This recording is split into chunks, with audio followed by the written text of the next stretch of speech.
Pak ya. Saya katakan, kalau penciuman tidak berfungsi, 95% adalah COVID.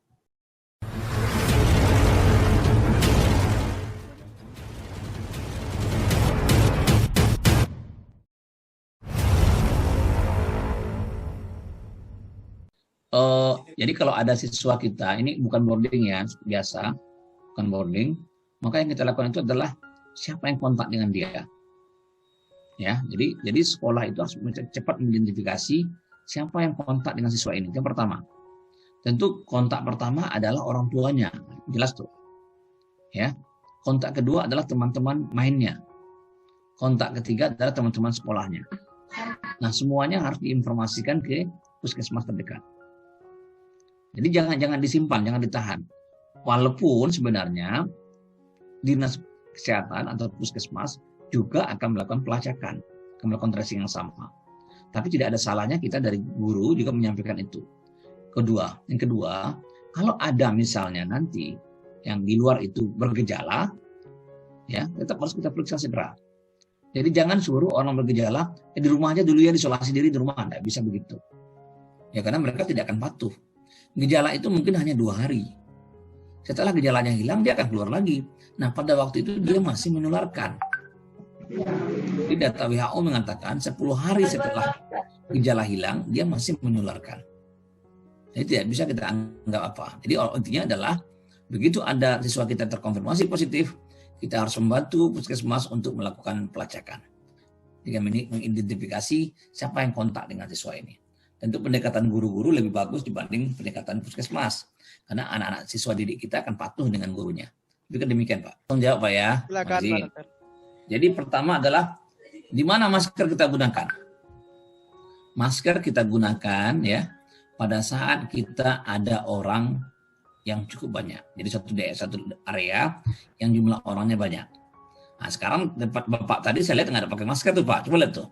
Nah, ini masker tuh. Jadi, nah itu bagaimana kita mau menyampaikan ke masyarakat kita, ke murid kita, kalau kita tidak pakai masker, itu jadi masalah. Jadi itu pertama ya. Jadi tempat ada keramaian pakai masker. Bagaimana kalau saya di kebun, di sawah pakai masker enggak? Enggak perlu Pak. Karena cuma bawa sendiri di situ, nggak ada masalah. Semakin terbuka tempatnya, makin kecil kita untuk pakai masker. Makin kecil kita tertular di situ. Jadi kalau Bapak di sawah, Bapak sendirian, ngapain pakai masker? Di kebun ngapain pakai masker? Nggak perlu. Ya. Nah, tapi kalau Bapak misalnya seperti di kantor, di ruang kelas, di masjid, di mana, pakai masker. Kenapa? Ada banyak orang di situ, Pak. Ada banyak orang di situ. Mungkin kita nggak apa-apa, tapi ada orang yang tua, punya komorbid, dia akan masalah. Coba bayangkan misalnya nanti, pada waktu kita misalnya positif, tidak bergejala, kita tularkan ke orang tua yang ada di sebelah kita. Ya, nasib tidak baik, orang tua itu meninggal. Pertanyaan saya adalah, apakah ya pada di akhir-akhir nanti kita tidak dinilai bersalah dalam masalah seperti ini? Pertanyaannya gitu tuh. Karena jelas, karena kelalaian kita, orang ini meninggal. Meninggal itu takdir Pak, pasti itu takdir. Tapi saya katakan, setelah ikhtiar yang kita lakukan, baru kita bicara takdir. Nah, saya tidak perlu diskusi itu Pak ya. Tapi saya katakan, konsepnya adalah karena kita Pak. Karena kita tidak memenuhi protokol, kita menginfeksi orang lain. Yang tidak kita sadari, yang kita tidak tahu. Padahal banyak orang sudah menyampaikan ke kita, tolonglah pakai masker. Pakailah masker. Ya kan? Nah, saya orang terusan Pak. Saya bilang saya orang terusan. Ya. Saya pulang kampung Pak, saya pulang kampung itu pergi ke Mandeh, ke Botukalang. Apa yang terjadi di Botukalang Pak? Orang melihat saya, apa katanya, Bapak ini patuh sekali dengan protokol. Kenapa? Hanya saya sendiri yang pakai masker di situ. Saya sholat Jumat, hampir nggak ada orang pakai masker. Ya kan? Saya nggak tahu lagi harus bicara apa gitu kan. Nanti kalau sakit, meninggal gitu kan, rumah sakit tidak bisa menampung mereka, yang baru menangis. Nah itu yang harus kita perhatikan. Siapa yang bisa menolong itu Pak? Saya katakan, siapa yang bisa?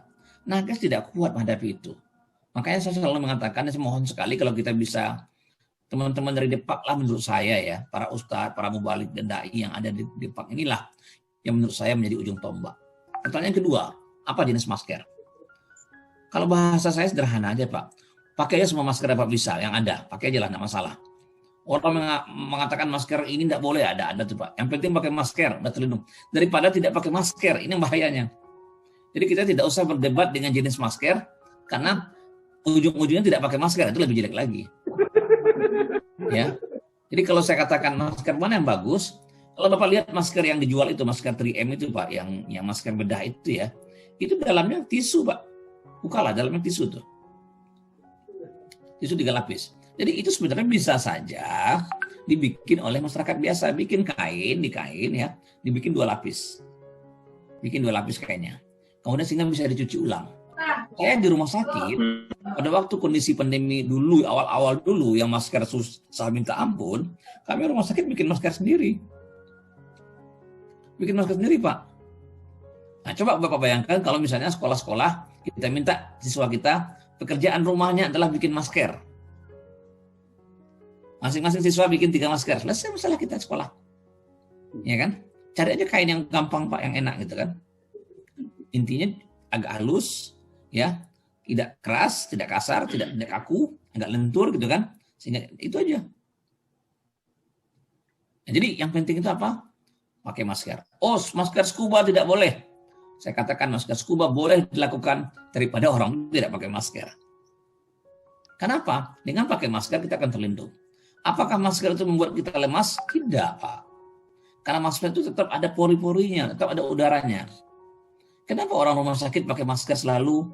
Kenapa saya juga pakai masker selalu? Ya kan? Kenapa banyak orang juga bisa pakai masker? Kenapa di Jawa ini orang pakai masker rata-rata? Kenapa kita tidak?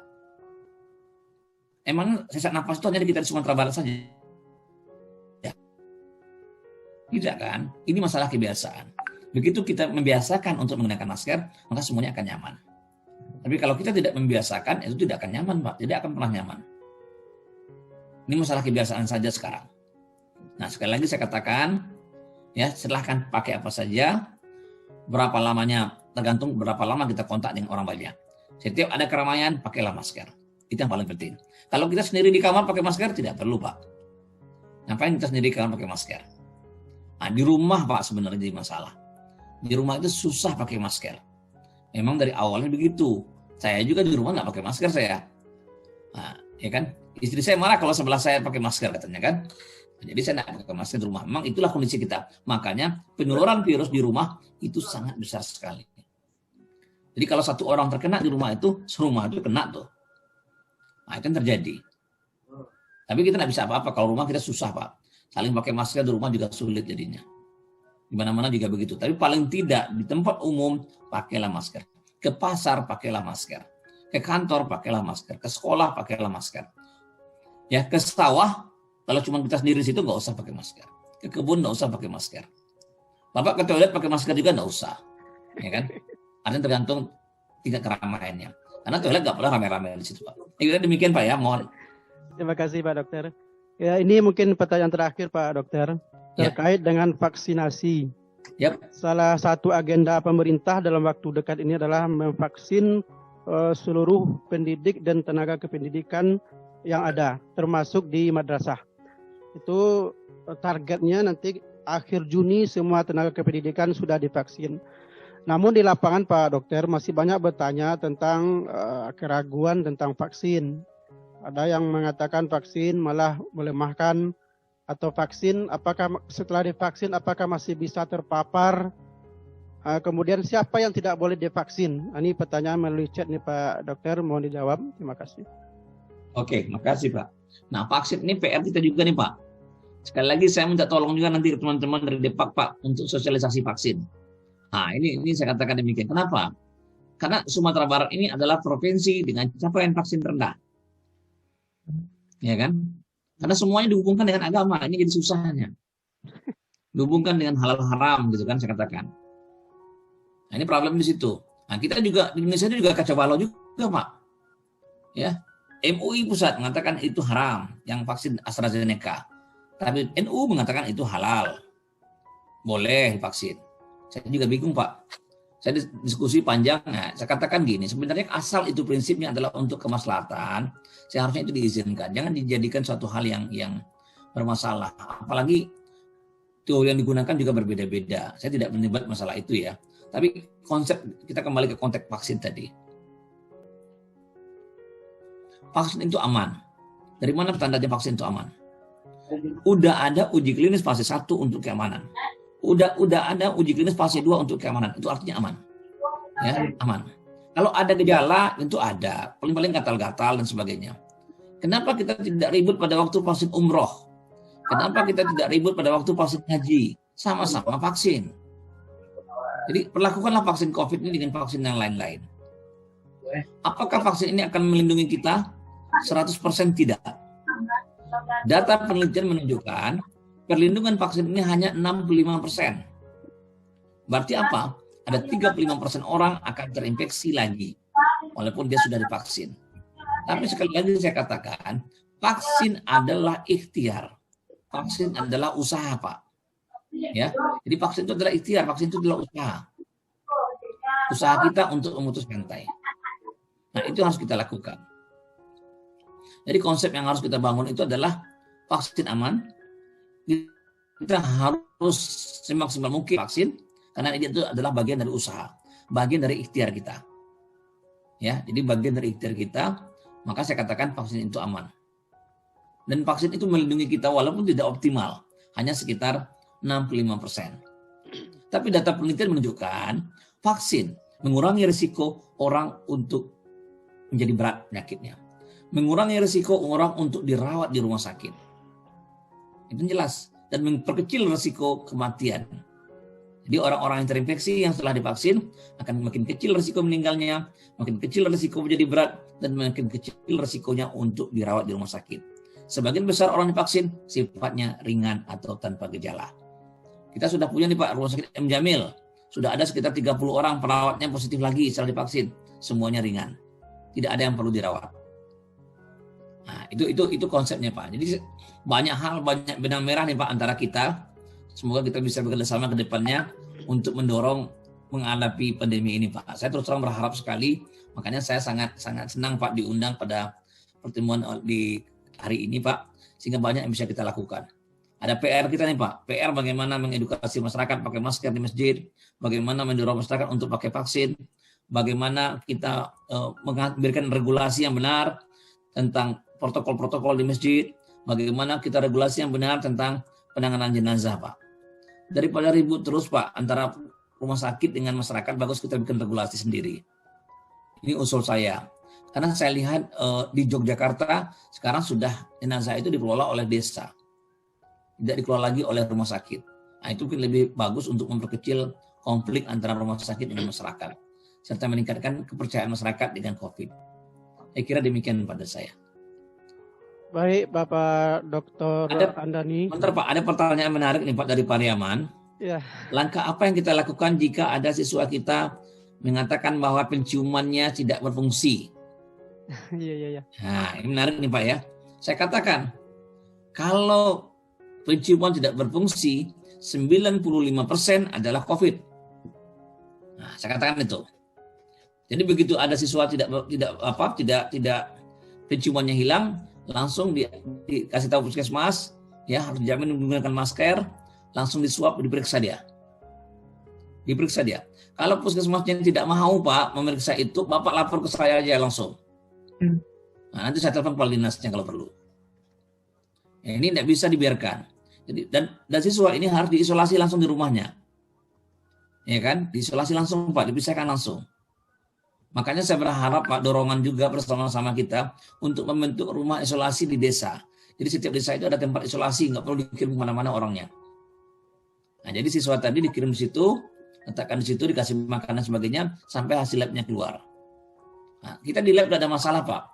Satu-satunya lab Pak yang tidak mengeluh dengan sampel banyak hanya kita. Saya udah banyak lab-lab di seluruh Indonesia Pak. Rata-rata kalau sampel banyak akalnya mulai banyak. Oh kami hanya terima hari Senin Selasa saja.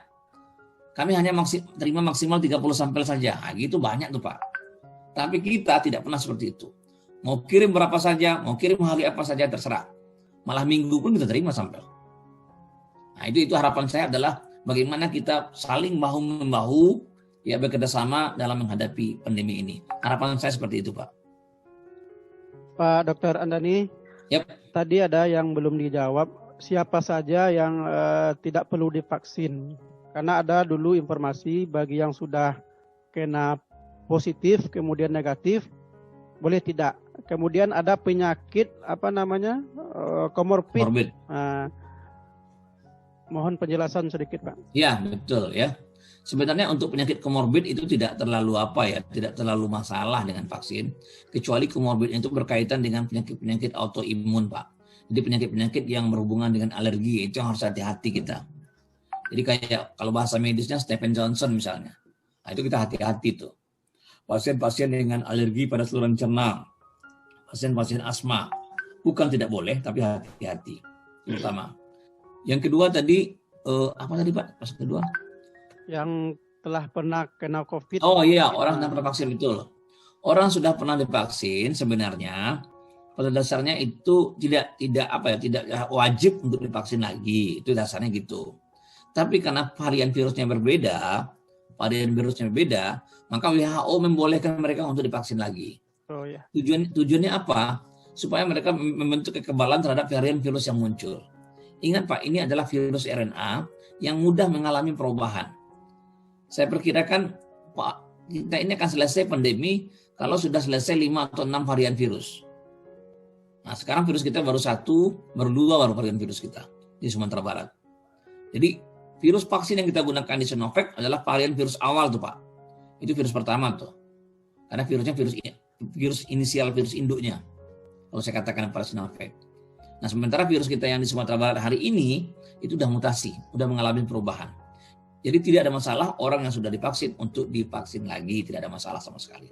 Karena ini berhubungan kepada varian virusnya, sehingga kekebalan kita terbentuk terhadap virus lama dan terbentuk terhadap virus baru. Itu dasar pikirnya, Pak. Oke? Baik, terima kasih Pak Dokter. Saya kira sudah semua pertanyaan dijawab oleh Pak Dr. Andani terkait dengan permasalahan-permasalahan COVID-19 di masyarakat, khususnya di madrasah.